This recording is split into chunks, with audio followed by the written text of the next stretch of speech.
बिस्मिल्लाहिर्रहमानिर्रहीम। अस्सलाम वालेकुम स्टूडेंट्स। आज की मेरी वीडियो सेमेस्टर एक्टिविटीज़ के हवाले से है, यानी कि असाइनमेंट्स, क्विज़, जीडीबी और वर्चुअल यूनिवर्सिटी के स्टूडेंट्स के लिए आज की वीडियो बहुत इंपॉर्टेंट वीडियो है। देखिए, जब आपका सेमेस्टर स्टार्ट होता है तो कोर्स सिलेक्शन करने के बाद जो आपकी सेमेस्टर एक्टिविटीज़ स्टार्ट होती हैं, उसमें असाइनमेंट्स, क्विज़, जीडीबी वगैरह आ जाते हैं। अब ना सिर्फ वो स्टूडेंट्स जो न्यू स्टूडेंट्स हैं, बल्कि मैंने बहुत से ऐसे स्टूडेंट्स को देखा है जिनका लास्ट सेमेस्टर होता है, उनको इन चीज़ों के बारे में सही तरह से आइडिया नहीं होता। तो इंशाल्लाह आज की मेरी कंप्लीट वीडियो इस हवाले से है। देखिए, सबसे पहले तो असाइनमेंट्स के हवाले से कुछ चीज़ें क्लियर कर दूँ।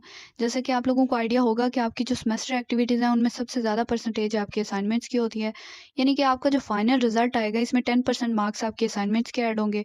तो सबसे ज़्यादा परसेंटेज असाइनमेंट्स की है। आप लोग क्या करते हैं, यूट्यूब से या सीनियर से हेल्प लेते हैं कि असाइनमेंट्स को किस तरह से सॉल्व किया जाता है। तो स्टूडेंट्स के पास 2 रास्ते होते हैं, वर्चुअल यूनिवर्सिटी के स्टूडेंट्स के पास असाइनमेंट्स को लेके। या तो वो ऐसा करते हैं कि उनको एक सॉल्यूशन फाइल प्रोवाइड की जाती है, उससे वो डाटा कॉपी करते हैं और पेस्ट करके सबमिट करवा देते हैं। और दूसरा ये कि असाइनमेंट क्वेश्चन आप लोग गूगल पे सर्च करते हैं और जो भी किसी एक वेबसाइट से आपको डाटा मिलता है, उसे कॉपी करते हैं और वो असाइनमेंट सबमिट करवा देते हैं, उसमें माइनर चेंजिंग्स करके। तो देखें, ये बिल्कुल भी तरीकाकार ठीक नहीं है। इससे क्या होता है कि जब आपकी असाइनमेंट चेक की जा रही होती हैं, तो चंद चीज़ें जो देखी जाती हैं, उसमें similarity index, internet sources, publications, student papers वगैरह सब कुछ देखा जाता है। यानी कि आपका जो आपने जहाँ से डाटा लिया है, वहाँ से अगर किसी और स्टूडेंट ने डाटा लेकर असाइनमेंट बना के सबमिट करवाई है, तो आपका और उस स्टूडेंट का डाटा सेम होगा, जिसकी वजह से ऑब्वियसली आपके मार्क्स कट होंगे।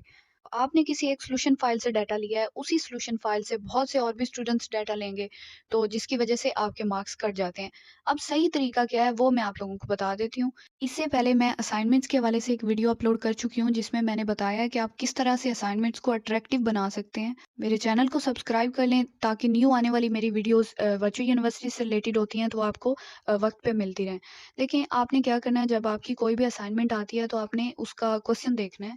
अब आपको बिल्कुल भी आइडिया नहीं हो रहा, तो आप सॉल्यूशन फाइल से आइडिया ले सकते हैं कि किस तरह से उन्होंने सॉल्व किया हुआ है। ये नहीं है कि आप लोग डाटा वहाँ से कॉपी करें और इधर से पेस्ट करके चेंजिंग्स करके सबमिट करवा दें। सही तरीका ये है कि आप उस क्वेश्चन को गूगल पे सर्च करें, उसके बाद फिर ज़्यादा सारी वेबसाइट्स ओपन कर लें, उसमें से थोड़ा-थोड़ा आप डाटा कलेक्ट करें, उसके बाद ऑफिस वर्ड में पेस्ट करके उसको रीड करें। रीड करने के बाद आपके माइंड में जो भी कॉन्सेप्ट्स उसके क्लियर होंगे, उसके बाद कोशिश करें कि थोड़ा बहुत अपनी वर्डिंग में उसको लिखने की कोशिश करें। देखिए, ये कोई इतना मुश्किल नहीं है, एक दफ़ा आप लोग ट्राई करेंगे तो आपको बिल्कुल भी मुश्किल नहीं लगेगा। अगर यूनिवर्सिटी लेवल पे आके भी आप लोग कॉपी पेस्ट कर रहे हैं, तो ये बहुत अफ़सोस की बात है। एक दफ़ा खुद करके देखें, आपको मार्क्स भी अच्छे मिलेंगे और आपका कॉन्फिडेंस बिल्ड होगा, रिसर्च स्किल्स बेटर होंगे। उसके बाद आपने क्या करना है, उसका प्लेजरिज़्म चेक करना है, जो सबसे इम्पोर्टेंट चीज़ है, आपका प्लेजरिज़्म चेक किया जाता है। अगर आपका प्लेजरिज़्म 20% से ज़्यादा हो, तो आपके असाइनमेंट्स में से मार्क्स कट होते हैं। तो आपने प्लेजरिज़्म ज़रूर चेक करना है। मैंने इससे पहले एक वीडियो अपलोड की है, जिसमें मैंने बताया है बिगिनर्स के लिए कि आपने प्लेजरिज़्म किस तरह से चेक करना है। तो बहुत ही आसान तरीका है, उससे आपको पता चल जाएगा कि आपकी असाइनमेंट में कितने परसेंट प्लेजरिज़्म है।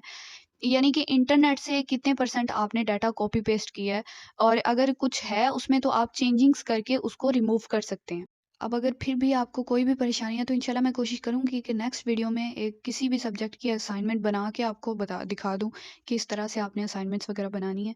स्टूडेंट्स, आपके एलएमएस में जो हर सब्जेक्ट की अनाउंसमेंट्स हैं, वो आपने हर सूरत चेक करते रहना है। वो बहुत इंपॉर्टेंट होती हैं। उसमें आपको बताया जाता है कि आपका इस दिन इस टाइम को लाइव सेशन है, और लिंक भी दिया जाता है, तो उसके थ्रू आप वो अटेंड किया करें। इसके अलावा आपकी सेमेस्टर एक्टिविटीज़ के हवाले से बताया जाता है कि आपने जो क्विज़ किए थे, उसका रिज़ल्ट आ गया, या असाइनमेंट्स के हवाले से। तो अनाउंसमेंट आप लोग लाज़मी चेक करते रहा करें। अब ये बात हो गई असाइनमेंट्स की, अब आ जाते हैं क्विज़ेज़ पे।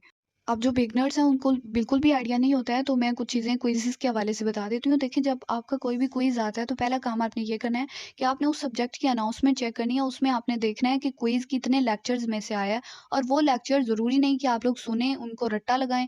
देखिए, एक दफ़ा आप लोग पीपीटीज़ में से उतने लेक्चर्स, इम्पोर्टेंट पॉइंट्स रीड कर लें जस्ट, और उसके बाद आपने जब क्विज़ सॉल्व करना है, तो आप अपने हैंडआउट्स ओपन करके बैठें, और इसके अलावा आपने डिफरेंट वेबसाइट्स भी ओपन कर लेनी है रिलेटेड। उसके बाद जब आप क्विज़ सॉल्व करते हैं, तो जो क्विज़ की एक स्टेटमेंट होती है, उसमें से 1-2 जो इम्पोर्टेंट वर्ड्स हैं, उनको कॉपी करके सर्च कर सकते हैं उसका आंसर।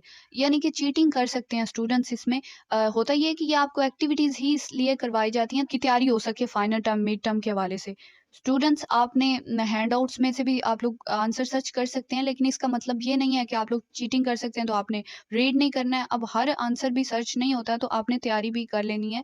एक दफ़ा जस्ट रीड कर लेना है, उसका फ़ायदा ये होगा कि आपकी फाइनल टर्म की तैयारी भी साथ-साथ हो जाएगी। मैक्सिमम आपके जो है वो अप्रॉक्सिमेटली 10 एमसीक्यूज़ होते हैं और 5 भी होते हैं कुछ सब्जेक्ट्स के, बट मोस्टली 10 एमसीक्यूज़ होते हैं और हर एमसीक्यू को सोल्व करने के लिए आपको 90 सेकंड्स दिए जाते हैं। विद इन 90 सेकंड्स आपने आंसर पे क्लिक करके उसको सेव करना होता है। लेकिन एक बात याद रखें कि आप कोशिश करें कि आपने 90 सेकंड में नहीं करना, क्योंकि आप लोग जो है वो 20-30 सेकंड्स में करके सेव कर दिया करें। इससे अगर लेट हो जाए तो फिर ये होता है कि आंसर मोस्टली आपका सेव नहीं होता। जब 10 सेकंड या 20 सेकंड रह जाते हैं, तो आप लोग जब सेव करते हैं आंसर, तो वो मोस्टली सेव नहीं होता, तो उसके आपको 0 मार्क्स मिलेंगे। कोशिश करें कि जल्दी-जल्दी सर्च करके सेव कर लिया करें। इसके अलावा क्विज़ को सॉल्व करके मैं इंशाल्लाह वीडियो बना के भी अपलोड कर दूँगी। अब आ जाते हैं जीडीबी पे, जो बहुत ज़्यादा स्टूडेंट्स के क्वेश्चन थे कि व्हाट इज़ जीडीबी? तो देखें, जीडीबी ग्रेडेड डिस्कशन बोर्ड बहुत ही सिंपल सी एक एक्टिविटी है, जिसमें आपको किसी भी सब्जेक्ट का एक क्वेश्चन दिया जाता है, उस पे आपने डिस्कस करना होता है। उसमें 200 250 आपको बताया जाता है कि इतने वर्ड्स में आपने एक्सप्लेन करना है। वो 2-3 लाइन्स बनती हैं, कोई एक सिंपल सा क्वेश्चन दिया होता है और उसका आंसर आपने 2-3 लाइन्स में लिखना होता है। प्लेजरिज्म उसमें बिल्कुल भी नहीं होना चाहिए, इंटरनेट से आपने कॉपी पेस्ट नहीं करना होता, जस्ट आइडिया लेके उसको एक दफ़ा रीड करें, अपने वर्ड्स में लिखें और 3-4 लाइन्स में जो है वो एक्सप्लेन करके आप लोग सबमिट करवा सकते हैं। जीडीबी ग्रेडी डिस्कशन बोर्ड, ये कोई इतना मुश्किल नहीं है, इसमें एक ही टॉपिक आपको दिया होता है, उस पे आपने डिस्कशन करनी होती है, तो बहुत ही सिंपल है ये। इसके अलावा स्टूडेंट्स बहुत कंफ्यूज होते हैं कि ये एमडीबी और जीडीबी में क्या डिफरेंस है। तो एमडीबी में आप लोगों ने क्वेश्चंस पूछने होते हैं टीचर से, जो भी आपका कोई क्वेश्चन होता है किसी लेक्चर से रिलेटेड या किसी भी चीज़ से रिलेटेड, तो आप लोग एमडीबी में पूछ सकते हैं। अब सेमेस्टर एक्टिविटीज़ के हवाले से कुछ जो इंपॉर्टेंट पॉइंट्स थे वो मैंने आप लोगों से डिस्कस किए हैं। उम्मीद है आप लोगों के लिए वीडियो हेल्पफुल रही होगी। Thank you for watching. Best of luck. अल्लाह हाफिज़।